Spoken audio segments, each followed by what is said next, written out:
Welcome at the Hypnotalk. Now I'm speaking English because my guest is Jeff Zeig at the Jahrestagung in Kassel 2024 der Milton Erickson Gesellschaft, Milton Erickson Society Germany und mit Karl Auer zusammen. And my guest today is Dr. Jeff Zeig. I'm very happy and very glad that you are here. You Glad came to be from here with you. Yeah, great. Jeff, there is not much to say about you because you are so well known and you have done so much to the field. You're the founder and the leader of the Milton Erickson Foundation in Phoenix, isn't it? Yes. In Arizona. And I first saw you in 1995 in Munich and then in the Milton Erickson conferences when they were in Bad Orb. And you had some videos Yep. explaining the work and the concepts of Milton Erickson. Yep. So you have such long experiences in the field, in the development. What do you think are the most important things from the very beginning when Milton Erickson came to the field, and what is the deep impact that happened when hypnosis, like you do it, and from doing anything for the field? What is so important there? Well, Milton Erickson represented a discrete change in the direction of psychotherapy. Yeah. Psychotherapy was oriented to the past. If you understood the past, you were free to live an adaptive present and future. Yeah. And Erickson showed that that wasn't necessary, that you could help people without them having to analyze the trauma and the trials and tribulations of the past. Mm-hmm. So Erickson was a historical figure, and he demonstrated that hypnosis could be a valuable tool. But Erickson, although he was the dean of hypnosis, had an orientation that was hypnotic but didn't necessarily use trance. So he was a remarkable communicator, very precise. Erickson was the most precise communicator that I ever met. When he moved his hand, it was for purpose. When he moved his body, it was for purpose. And he didn't have much use of his hands or his body because he was crippled by polio. Yeah. When you saw Erickson, no matter how many problems you were having, he had more problems than you did. Because of the physical debilities from polio. So he was inspiring, and I wanted to be a better Jeff Zeig when I was around him. And just because he was trying his best to be the best Milton Erickson, even though he suffered from so many disabilities. So Erickson was a remarkable figure in the history of hypnosis. He will always be remembered as a person who was adding things to hypnosis that had never been there before. Yeah.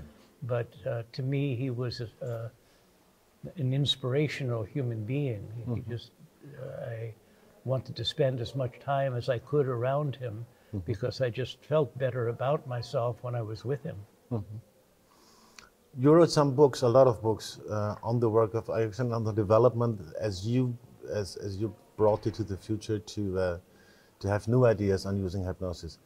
What do you think of the last, let's say, 50 years happened to psychotherapy in honor and after Milton Erickson, and what all the societies did for implementing hypnosis to psychotherapeutic praxis? Well, hypnosis has had many ups and downs. So there's times when hypnosis is more in favor in psychotherapy. At times, hypnosis loses some favor. And hypnosis, in the United States at least, is in a little bit of a decline. Okay. Erickson was so popular that his presence added impetus to people's interest in hypnosis.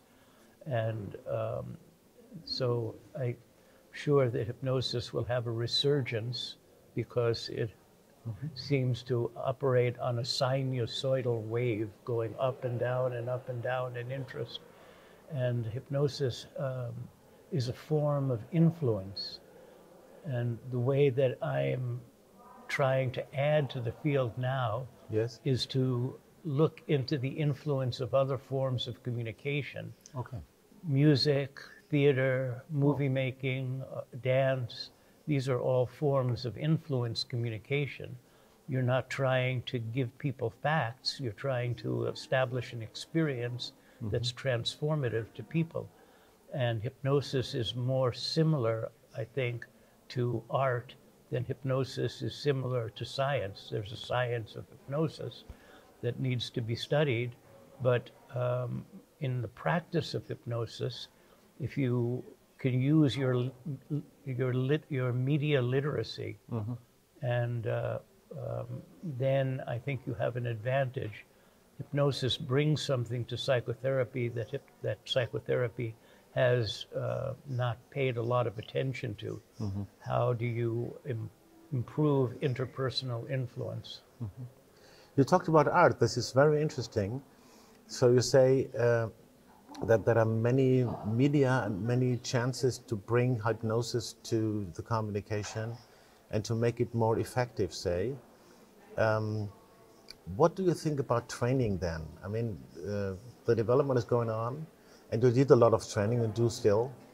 What would you expect and what would you wish for the professional training of people doing psychotherapy, referring to hypnosis and to arts, as you said? Yeah. Well, art has limitations. The writer has the limitation of the page. The dancer has the limitation of the stage. Well, now, what can you do with the limitations that are imposed on you? And how can you use the totality of communication?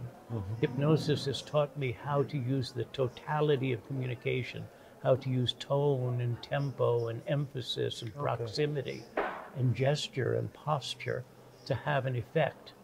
And the more that I can learn about using the totality of communication, probably what happens is the less that I use formal hypnosis and the more that I use procedures that I've learned from studying hypnosis. So I would advise students to understand their own media literacy, understand what they know about music, about art, about dance, about theater, and take some ideas from those fields and apply them. If you just think about Beethoven's Fifth, and you know that the theme of Beethoven's Fifth, 1, 2, 3 down. Yes. 1, 2, 3 down, 1, 2, 3 down, 1, 2, 3 down. And it's theme and variation. And theme and variation is something that can be used when you want to emphasize a concept. I'm glad to be here with you. It's really nice to spend time with you. It's really something that will help me to be a better Jeff Zeig, and I hope it helps you to be a better Klaus. Yeah. So all that I'm doing is theme and variation. Now, if it was good enough for Beethoven, it's good enough for me to use. And I think that when you try to explain something about Erikson, if you reference the essentials of music, you can understand more about what Erikson was doing than if you try to understand the science of hypnosis. Today, around high noon, you're giving Yes. the closing keynote here Right. at the conference. What will you address to the people to give them something when they go home and next day go into their praxis, as we say? Yeah. Well, recursions, theme and variation, is one thing. Strategic development is something else. And using representations rather than using words. If you're talking with somebody about doing this, right? That's a representation. It's an action that communicates ambiguously an idea. And how the receiver will get that idea, you can't perfectly know. It's not exact. But it has to do with the essence of where communication started. Communication did not start with words in the animal kingdom. It started with representative actions. A dog communicates, come close or stay away. That doesn't mean that you have to do it, and it doesn't mean you will necessarily understand what's being communicated, but representations are central to art. If you want to understand about the horror of war, Yeah. you see Picasso's Guernica, and immediately you get the felt sense of how horrible war is. You don't have to have a historical explanation of the number of casualties. So artists think about representations. If if in if we'd say my poor German, Don't worry. Mine is too poor. Augenblick Dach, du bist so schön. Yeah, okay, Right? yeah. Right? Yeah. 'Cause everybody knows that phrase, right? But it's a poetic phrase, and it's a representation of an orientation, how to be in the world and how to honor your presence in the world. So artists think about parallels. I want to communicate this, I say this. Love is like a red, red rose. Use an analogy. So I have been teaching people to improve their mastery by using representation, strategic development, and recursions. And that's going to be the topic of the keynote. Okay. How can you take your level of excellence to a level of mastery? Your level of excellence to a level of mastery. You said the word poetic. This is one part of arts, of course. Just one last question on language. I think this is very special when you work with hypnosis or when you work with what you say representations. Is there anything different in psychotherapy when we meet together in a room of language? And what is it that I have to address my attention that I'm in the right room of language? You know what I mean? Somehow? I'm not perfectly sure, but every drama, from the simplicity of your family life to the complexities of a movie, every drama is about an intention and an obstacle. And your life is heroic when your intention overcomes the obstacle, and your life is tragic when the obstacle overcomes your intention. So our job as therapists is to help people find their intention, empower their intention, no matter what the obstacle was. And this is the story of Milton Erickson, crushed by obstacles, but his intention was so sharp that he overcame the many physical obstacles that he had, and he was a representation of how intention can overcome obstacle.